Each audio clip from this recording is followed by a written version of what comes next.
শেখ শাহজাহানের ভাই শেখ সিরাজ উদ্দিনের বাড়িতে নোটিশ লাগিয়ে গেল সিবিআই এর তরফ থেকে।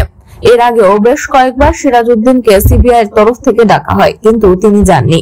তাই আজ সিবিআই আধিকারিকরা তার বাড়িতে আসে এবং বাড়িতে ডাকাডাকি করে কাউকে না পেয়ে বাইরে থেকে তালা দেওয়া দেখে তার বাড়ির দেওয়ালে নোটিশ লাগিয়ে দিয়ে যায়।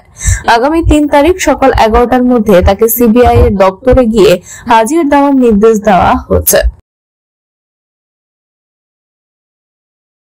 শেখ সিরাজ উদ্দিনের পর শেখ সিরাজুল মীর এর বাড়িতে সিবিআই এর নোটিশ। শেখ সিরাজুল মীরের বাড়িতে এসে সিবিআই আধিকারিকরা ডাকাডাকি করে, কিন্তু কেউ না আসায় তার বাড়ির সামনে নোটিশ লাগিয়ে গেল সিবিআই আধিকারিকরা। আগামী 6 তারিখ সকাল 11টার মধ্যে তাকে সিবিআই দপ্তরে গিয়ে হাজির দেওয়ার নির্দেশ দেওয়া আছে এই নোটিশে। শেখ সিরাজুল মীর শেখ শাহজাহানের ঘনিষ্ঠ। 5 জানুয়ারি এদের উপর হামলায় সরাসরিভাবে সংযুক্ত এমনটাই অনুমান সিবিআই এর। শেখ শাহজাহানের অকুঙ্গে পাড়ার বাড়ি থেকে কিছুটা দূরেই শেখ সিরাজুল মীরের বাড়ি।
সন্দেশখালী সরবেরিয়া শেখ শাহজাহান মার্কেটের মুদিখানার ব্যবসায়ী ফারুক পাই নামে এক ব্যক্তিকে জিজ্ঞাসাবাদ করে সিবিআই। তার সঙ্গে বেশ কিছুক্ষণ কথা বলে সেখান থেকে বেরিয়ে যায় সিবিআই আধিকারিক।